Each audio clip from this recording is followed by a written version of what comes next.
I get those goosebumps every time. I need the Heimlich, throw that to the side.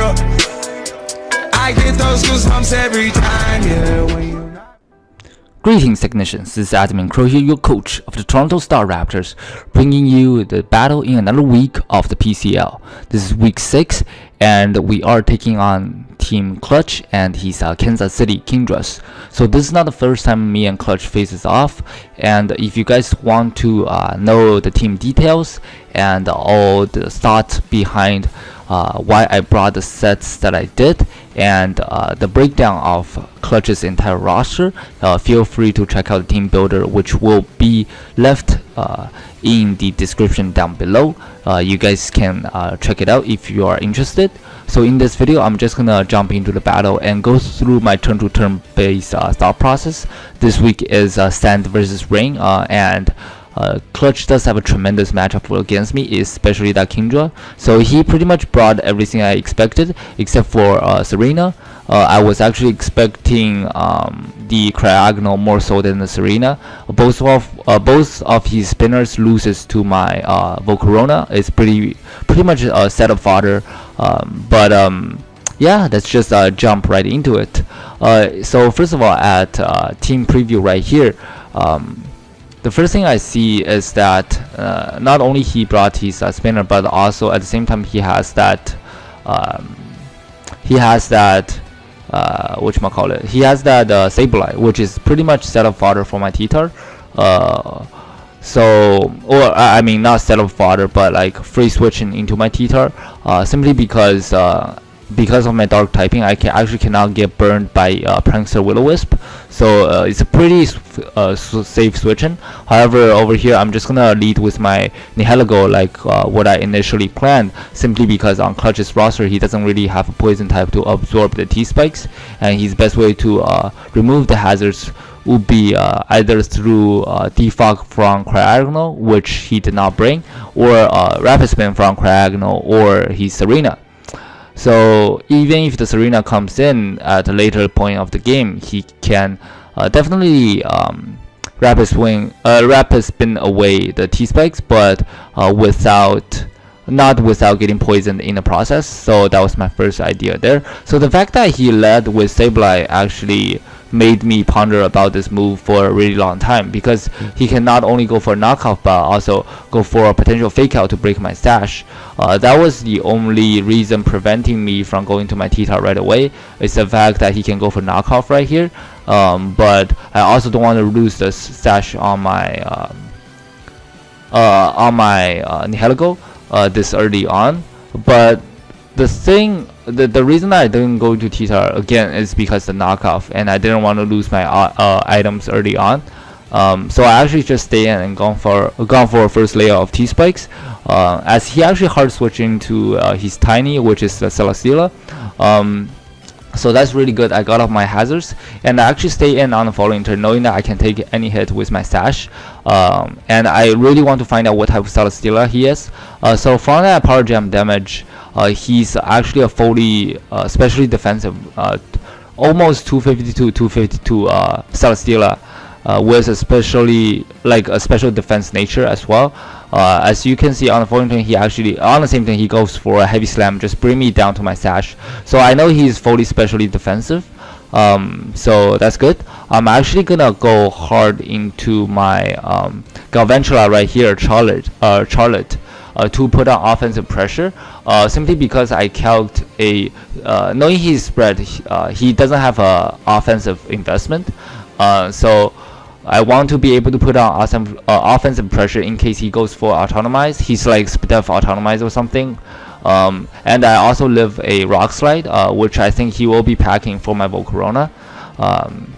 So that was my idea there. So he actually gone for the Giga Drain same turn here. I don't know what he was predicting right here. Maybe the Manaphy, predicting me to predict him to go for a heavy slam. But I wasn't going too hard going to my Manaphy, simply because I do know that Celesteela gets access to Giga Drain, and it's something I played against in my mock as well.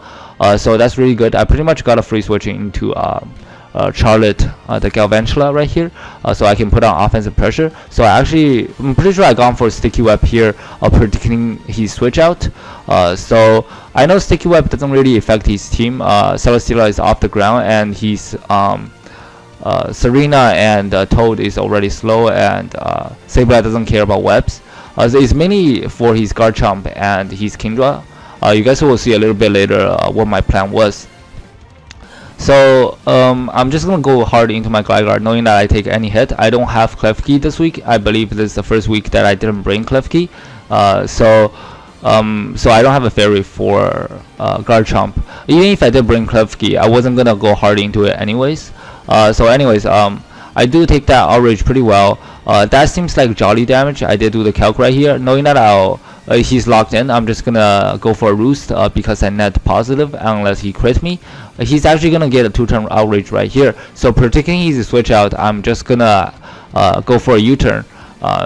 And from the way that he played, I think the Garchomp might be actually choice scarfed. It makes sense because it outruns my Volcarona as well at +1. And he can check me with a EQ or a Rock Slide, and my Nihilego, even though it's 1 point faster, but if I'm like a choice scarf set, I have to lock myself into Hidden Power Ice or something to be able to touch the Garchomp in the first place. So it's a very reasonable bring against me.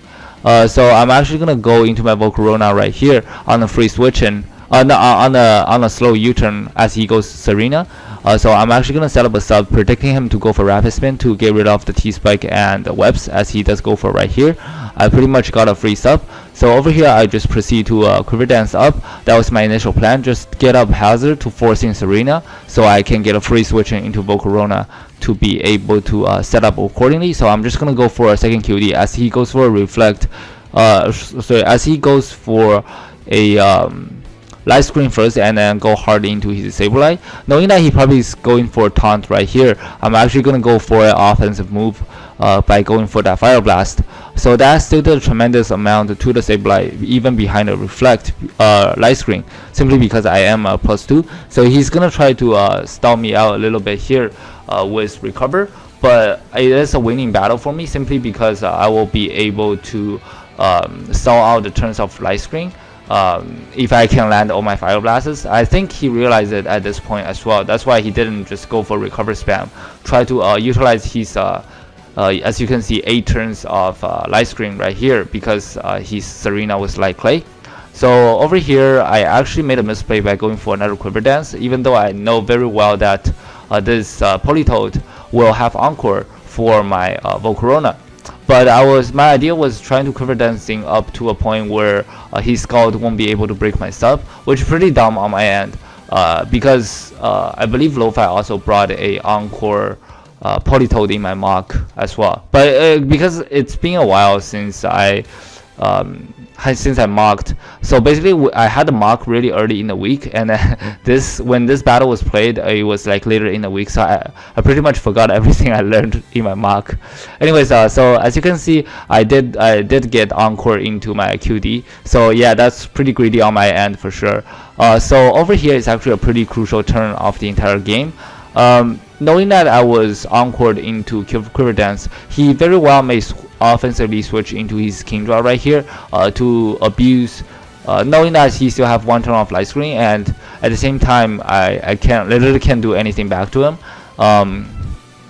and he can utilize his full turns of rain if he goes into more turns of rain, like the remaining turns that he still have for rain if he goes into his Kingdra early. So I'm actually gonna double here into Tyranitar, expecting him to go into his Kingdra. So and the idea behind this is because my Tyranitar is Choice Scarf to check the Kingdra in sand, not in rain. I will be able to change the weather to Sandstream and be able to turn the weather against him. As I did get a double right, he actually went to his Kingdra right here, and I know there's no way that he will expect me to be faster, and his Dark Spam switching does not exist. It's actually very good against him as well. That's why I do have a Choice Scarf T-Tar this week instead of Dragon Dancing set. I'm just gonna go for a choice scarf crunch right here that did us 47% over half. Along with the sand damage. He actually predicted me to switch out by going for a substitute, so I guess the choice scarf really caught him off guard. I'm actually just gonna proceed to go for another crunch to break his stop, knowing that I live any hit, even a surf. He has to go for like a hydro pump in sand or something to knock me out, and not only he has to land the hydro pump, but it was also a roll to knock me out as well. So, and plus I didn't want the Kingdra to set up. And on top of that, I didn't have any switches for it anyways, so I'm just gonna go for another basically first crunch to break his stop, and after I took the waterfall, I know that the Kingdra was physically offensive, and just proceed to go for another crunch. He was forced to switch into his Politoed, so I got a 51% roll on this Politoed right here, right? So I did some calc. It was actually in his favor to live. I got a pretty high roll on this max HP Politoed. I didn't know what his stat was. He's definitely not physically defensive, because that did more than he should if he is. So I had no idea what the Politoed stat was, right? So I didn't want to risk losing Tita right here and like not get the roll. And plus I still need the sand to be able to reset the weather to be able to deal with that Kingdra, even though it's at 10%. So I'm actually gonna hard switch out into my Manaphy Mizuaiko as he doubles out into his Serena, expecting my Manaphy. But because the fact that he got the ring up for me, I can actually knock it out despite the double with my Scald. So without the ring, I will never be able to do it. So he actually going to his specially defensive Celesteela right here. So I know for a fact that I can set up on this thing, especially that I am in the ring right now. The best thing he can hit me with is actually not a Giga Drain, it's actually Leech Seed. So unless he's specially defensive with Leech Seed, I do beat it 1v1. So as you can see that Giga Drain, because the fact that I'm Calm Mind, it's not doing anything to me. So I'm actually gonna fire off a rain boosted +1 Scald right here. As he hard switch into his Politoed, I did get a burn, but it did not matter, because on the following turn I can just proceed to go for another Scald and pick up another KO with Mizuaiko the Manaphy right here. So as he goes into his Kingdra in the ring, I was like, what is this thing gonna do to me? He's not gonna be able to knock me out with the Outrage, as he does go for right here despite the Swift Swim. I took that pretty well with Manaphy and just be able to get back health little by little with my leftovers, and just knock out the Kingdra as well with that Scald, Shadow Ball, which is the best thing I got for the Kingdra. So over here I actually made a misplay. From the way he's been playing Garchomp, I think the Garchomp is Choice Scarf, and I'm not gonna risk it being Choice Scarfed. So I'm gonna play as if it's Choice Scarfed. So in hindsight, I probably should have stacked Manaphy and go into my Winter Jr. the Gligar, because I know that I can take the Outrage very well, but not very well to a point where I can, I can live two of them. And at this point, I don't have a switch in to Scarf Outrage. I didn't want to lose to Scarf Outrage at this point. All of my mons gets OHKO'd by Outrage from the range that they're at, except for one, you'll see. So over here, I actually lose my Gligar right here with 2 turns of Outrage. So knowing that he's poisoned already, I'm actually gonna go into my physically defensive Volcarona. I know that I live 1 unless he crits me. So I do take it pretty well. So I'm actually just gonna go for the Giga Drain, try to put him in range of poison. So alongside of leftover, I actually put myself outside of another Outrage, unless again he crits me. So I'm playing this game as if the Garchomp is Scarfed. As you can see, I don't actually put him in range of poison. He actually lived on 2%. So just in case he's not Scarfed, I'm just gonna hard switch into my Nihilego to sack it. As you can see, he actually gone for another Outrage instead of EQ or Rock Slide. That was the reason that I didn't Quiver Dancing up on the with the Volcarona. Was because that I think he is Scarfed. Even if I QD up, I won't be able to outspeed him the following turn. Then he can proceed to actually knock me out with another Outrage.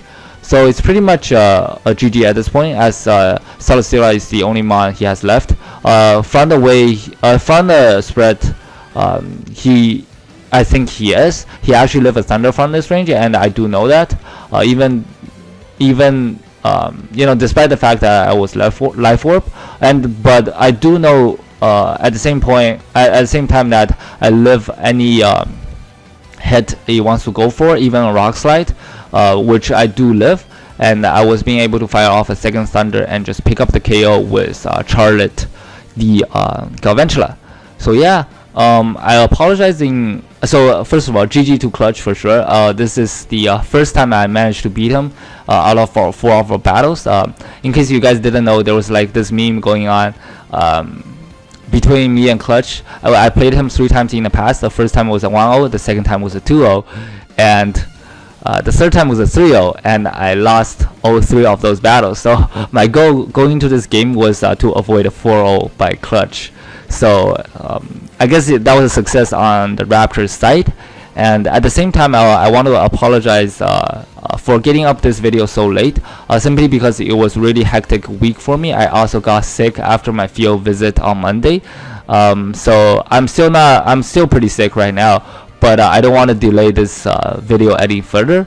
So yeah, that's it for the game. Hope you guys enjoyed. This is gonna be Admin Crow here, signing off. See you guys next time. Goodbye, technicians.